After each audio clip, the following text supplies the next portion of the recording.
নমস্কাৰ বন্ধু বান্ধৱীসকল, আমি শুনি আছোঁ যে ভাৰত পাকিস্তানৰ মাজত যুদ্ধ হ'ব বুলি, কিন্তু এতিয়া এইটো ফাইনেল হৈ গ'ল যে ভাৰত পাকিস্তানৰ মাজত কিবা এটা তো মানে সংঘটিত হ'ব, যোনটো এইটো এতিয়া সৰু হাৰত নহয়, এটা বহুত ডাঙৰ হাৰত মানে সংঘটিত হ'ব।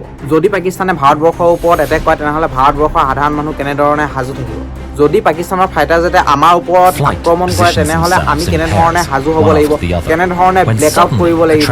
এতিয়া ভাৰত চৰকাৰে ব্লেক ড্ৰিল প্ৰস্তুত কৰি আছে, যিটো লাষ্ট 1971 হৈছিল, আৰু ইয়াৰ পিছত আজিলৈকে হোৱা নাই যে ভাৰত চৰকাৰে সাধাৰণ নাগৰিকক ৰেডি হ'বলৈ অৰ্ডাৰ দিছে। এতিয়া আমাৰ ডিফেন্স মিনিষ্টাৰ ৰাজনাথ সিঙে কৈছে যে what you desire will happen, মানে আপুনি যি বিচাৰে সেইটোৱে হ'ব। এতিয়া বন্ধুসকল, কাৰ্গিল যুদ্ধ, উৰি এটেক, পুলৱামা এটেক আদি যিসমূহ হৈছিলে সেইসমূহ কেৱল মিলিটাৰীৰ মাজতহে হৈছিলে, কিন্তু এতিয়া চৰকাৰী পক্ষ আৰু বিৰোধী পক্ষ একলগ হৈছে আৰু সাধাৰণ জনতাক সাজু কৰিছে। এতিয়া DD নিউজৰ এই পোষ্টটো চাওক, য'ত যুদ্ধৰ বাবে সাজু হ'বলৈ মিনিষ্ট্ৰী অফ হোম এফেয়াৰ্ছে 7 মে'ৰ পৰা ভাৰতৰ কিছুমান ৰাজ্যত অৰ্ডাৰ জাৰি কৰিছে। ইয়াৰ প্ৰথম পইণ্টটো হৈছে অপাৰেশ্যনেলাইজেশ্যন অফ এয়াৰ ৰেড ৱাৰ্ণিং চাইৰন।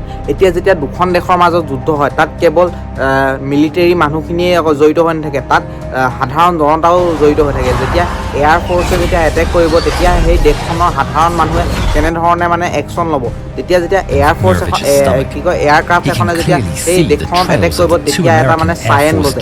এই চাইৰেনটো আপোনাক মই এটা ভিডিঅ'ৰ যোগেদি দেখাই দিম, আৰু এই চাইৰেনটো বজাৰ লগে লগে মানুহবিলাকে কেনেধৰণৰ মানে একশ্যন ল'ব লাগে সেই বিষয়ে বুজোৱা হ'ব।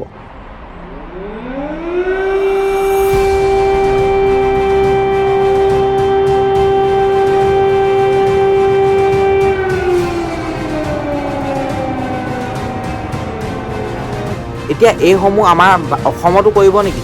তেনেহ'লে বন্ধুসকল, হয়তো চাগে এতিয়া এইসমূহ আমাৰ অসমত নকৰে, কাৰণ এতিয়া পাকিস্তানৰ পৰা আমাৰ অসমখন বহুত দূৰত আছে, কিন্তু পাকিস্তানৰ ওচৰত যোনবিলাক আছে যেনেকৈ ৰাজস্থান, গুজৰাট, হাৰিয়ানা, এইসমূহ ৰাজ্যসমূহত কি কৰা হ'ব, সেইসমূহত চাগে 7 তাৰিখৰ পৰা এতিয়া এইবিলাকৰ মানে ট্ৰেইনিং দিওৱা হ'ব। যেতিয়া পাকিস্তানৰ ফাইটাৰ জেট, পাকিস্তানৰ আৰ্মি যেতিয়া ভাৰতত এণ্ট্ৰি কৰিব, তেতিয়া ভাৰতবৰ্ষৰ সাধাৰণ জনতা কেনেধৰণে সাজু হ'ব ইয়াৰ বিষয়ে তেতিয়া শিকোৱা হ'ব।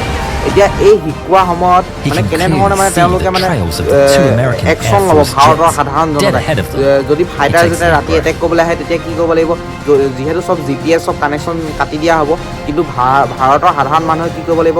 সকলো পিনে মানে আন্ধাৰ কৰি দিব লাগিব, লাইট চাইট মানে সকলো অফ কৰি দিব লাগিব। কেনেধৰণৰ মানে পৰিস্থিতি বনাব লাগিব তাৰ বিষয়ে মানে জনোৱা হ'ব। তেনেহ'লে বন্ধুসকল, আপোনালোকৰ মনত এটা প্ৰশ্ন উঠিব পাৰে যে ভাৰত আৰু পাকিস্তান দুয়োখনৰ ওচৰতে নিউক্লিয়াৰ বম আছে, আৰু নিউক্লিয়াৰ বম ভাৰতে পাকিস্তানৰ ওপৰত বা পাকিস্তানে ভাৰতৰ ওপৰত দিব পাৰিব নেকি? তেনেহ'লে বন্ধুসকল, তেনে কৰিবলৈ নোৱাৰে, কাৰণ এটা নিউক্লিয়াৰ বম পেলাবৰ কাৰণে মানে বহুত পাৰ্মিশ্যনৰ দৰকাৰ হয়।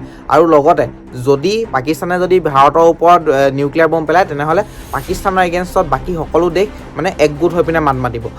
আৰু আমি জানো যে নিউক্লিয়াৰ বম আজিলৈকে কেৱল 2টাই নিৰ্গত কৰা হৈছে। প্ৰথম হৈছে এই জাপানৰ হিৰোশ্বিমা, আৰু তাৰপিছত জাপানৰ নাগাচাকিত এই নিউক্লিয়াৰ বম মানে পেলোৱা হৈছিলে। আৰু তাৰ পিছৰ আমি সেইবিলাক জানোৱে যে কেনেধৰণৰ যে দুখ লগা এক পৰিস্থিতি মানে হেৰি হৈছিলে।